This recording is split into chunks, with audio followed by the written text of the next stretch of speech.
जय हिंद दोस्तों, मैं Deepak Kumar, ex cobra commander coach, Buddha centre ब्यासम नालंदा। आज दिनांक 5 जनवरी 2022 है और सबको पता है कि रात में एडमिट कार्ड लोड हो गया। एडमिट कार्ड लोड हुआ है तो आपको इस प्रकार से एडमिट कार्ड मिला होगा सभी को।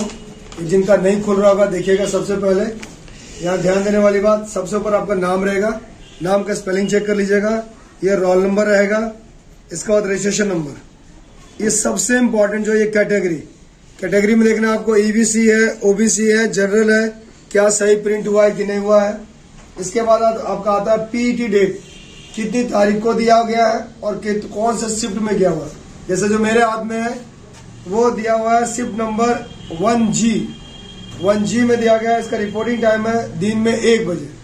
जैसे जो शिफ्ट रहेगा उसके नीचे रहेगा रिपोर्टिंग टाइम 1 बजे। जेंडर में आप देखिएगा मेल है या फीमेल। अगर आपने 2 जगह गलती कर रखा है, सपोज आपने कैटेगरी गलती कर रखा है, जेंडर गलत कर रखा है, तो आपको काफी नुकसान उठाना पड़ सकता है। ये आपका था एडमिट कार्ड के फॉर एग्जाम्पल। अब आता हम लोग जो केंद्रीय चयन परिषद सिपाही भर्ती का है, जो आवश्यक सूचना आपके हर एडमिट कार्ड में, ये मैं कोई अलग से नहीं लिख रहा हूं, जो आपके एडमिट कार्ड में ये वाला हिस्सा में, ये जो बॉक्स में सिस्टम है, बॉक्स में दिया हुआ, इसको ध्यान से पढ़िएगा। ध्यान से पढ़ने का मतलब क्या है, एक एक लाइन को पढ़िएगा। सब दिया रहता है, हम लोग ध्यान नहीं देते। सबसे पहले आता है फोटो युक्त पहचान पत्र। इसमें आधार कार्ड हो सकता है, आपका मतदाता पहचान पत्र हो सकता है, या ड्राइविंग लाइसेंस। अगर जिनके पास ये 2 नहीं है, तो ड्राइविंग लाइसेंस अगर उसके पास है तो भी आईडी प्रूफ का काम करेगा। ये मेन काम करेगा। ये सबसे पहले एडमिट कार्ड और साथ में एंट्री के लिए आपको ये आधार कार्ड, ये पैन कार्ड जो भी है ये चाहिए। इसके बाद आप एंट्री हो जाएंगे। एंट्री होने के बाद अगला जो क्वेश्चन आता है आपका डॉक्यूमेंट्स वेरिफिकेशन में, वो जन्म तिथि। जन्म तिथि कई लोग बोलता है क्या जन्म तिथि अलग से बनाना पड़ेगा सर? तो जन्म तिथि अलग से उनके लिए बनाना पड़ता है जो मैट्रिक पास नहीं होते हैं। एक बार आपने मैट्रिक पास कर लिया किसी भी बोर्ड से, वो आपका फिक्स हो गया कि ये आपका जन्म तिथि है, आजीवन रहेगा, उसमें कोई फेरबदल नहीं होगा। मैट्रिक में एक बार जो लिखा गया, उसके बाद किसी भी डॉक्यूमेंट्स में आपका डेट ऑफ बर्थ नहीं रहता है। इसलिए सबसे इंपॉर्टेंट है मैट्रिक का मूल प्रमाण पत्र आपको चाहिए। अब आता है कि जो परीक्षा है हमारी वो 12वीं पास पर है। तो जब 12वीं पास पर परीक्षा है तो आपको मैट्रिक तो होगी आपका जन्म तिथि के लिए, और ये इंटर के लिए इंटर पास या समकक्ष, कई लोग होते हैं ओपन बोर्ड से करते हैं, उसको बोलते हैं समकक्ष। अब बिहार बोर्ड से है, सीबीएसई बोर्ड से, मैटर नहीं करता। आपने 12वीं पास या उनके समकक्ष पास कर रखा हो, जो कि सर्टिफिकेट आपको 1/8/2020 तक इशू हो रखा हो, 21 वाला नहीं चलेगा। ये 1/8/2020 तक आपका सर्टिफिकेट पहले मिला हुआ है। ये हमारे 3 पॉइंट उम्मीद करता हूं आपने समझ गए होंगे। अगला पॉइंट आता है जाति प्रमाण पत्र लेके, खासकर महिलाओं को। कई लोग होता है जो इंटरकास्ट मैरिज कर लेते हैं, किसी जाति में है, किसी और से शादी कर लिया, उस कास्ट में चले गए। नहीं, बिहार सरकार ने जो ये दिया हुआ है, आप जहां आपका मूल निवास है, जहां आपका घर हुआ, देख रहे हैं यहाँ पे जाति प्रमाण पत्र महिला अभ्यर्थियों के लिए स्पेशली, चाहे वो विवाहित हो या अविवाहित हो, यानी कि आप शादीशुदा हो या शादीशुदा ना हो, जो आपके पिता का आधार है, यानी कि जो पिता का आइडेंटिटी है, पहचान है, उसी के आधार पर आपकी पहचान होगी।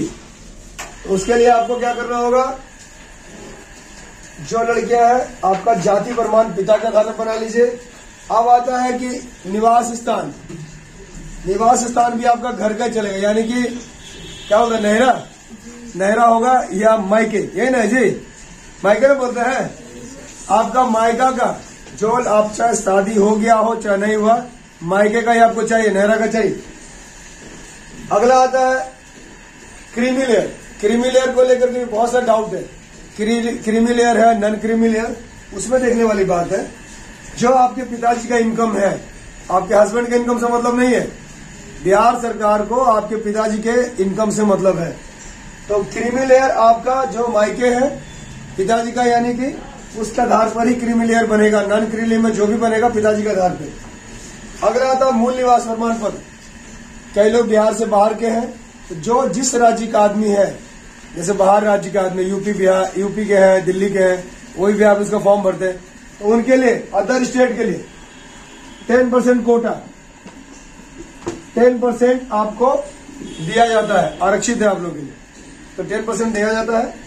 तो वहां आप जिस राज्य के निवासी है वहां का आप सर्टिफिकेट चाहिए, प्रमाण पत्र।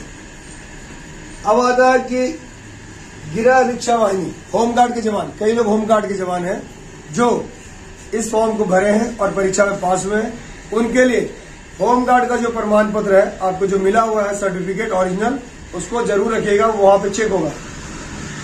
फिर आता है कि बिहार राज्य के आर्थिक रूप से कमजोर वर्ग, जो भी व्यक्ति बोलते हैं हम इकोनॉमिकल बैकवर्ड है मतलब हमारा आर्थिक रूप से कमजोर है,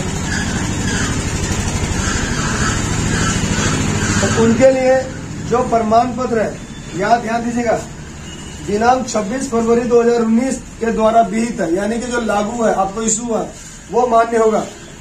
26 फरवरी 2019 के बाद वो मान्य होगा। अब आते हैं हम लोग की गलती कहाँ होते हैं, बहुत सारा मेहनत किए लेकिन डॉक्यूमेंट्स में छटते हैं। डॉक्यूमेंट्स में छटने का सबसे पहला रीजन है, यहाँ देखिए स्पेशल नोट्स, आपका रोल नाम आएगा पहले, रोल नंबर, रजिस्ट्रेशन नंबर। हम लोग जो भी छटते हैं यहाँ पे छटते हैं, हम लोग इन कैटेगरीज में छटते हैं। होता क्या है कि हम फॉर्म भरने जाते हैं, जल्दीबाजी में रहते हैं और उसको दे देते हैं जो साइबर कैफे वाले को कि भाई तू भर देना। तब क्या होता है कि जैसे लड़का मान लिया ईबीसी का है, उसका गलती से उसने ओबीसी भर दिया, आपका सारा मेहनत बेकार। अब डीजीपी तक पैरवी कर लीजिए, कोई नहीं सुनेंगे। जो रूल्स है 3 जगह बिल्कुल नहीं सुनेगा, जेंडर, आपका जाति और जन्म तिथि और पिता का नाम। अगर ये गलती है बाबू तो आप समझिए बेकार में आप तैयारी कर रहे हैं, मत कीजिए, बेकार समय पैसा बर्बाद मत कीजिए। तो इसको ध्यान रखिएगा, EBC, OBC, general, SC, ST और ईडब्ल्यूएस। और मैं एक खास बात बताना चाहूंगा, जो भी लड़के लड़कियां पास हैं बिहार पुलिस में, बहुत सारे लड़के लड़कियां उन लोगों का भी रिजल्ट है जो कि ऑलरेडी बिहार पुलिस में ज्वाइन कर चुके हैं। तो आपका कंपटीशन उतना ज्यादा हार्ड नहीं होगा। लेकिन एक बुरी खबर उन लड़कों के लिए है जो कि स्कॉलर के द्वारा उनका रिजल्ट हुआ है। उनका जो सेटर होगा, जो भी होगा, उसने ये बोला होगा कि तुम जाओ, हम मैनेज कर लेंगे। तो बाबू या तो जेल या वर्दी, फैसला आपका।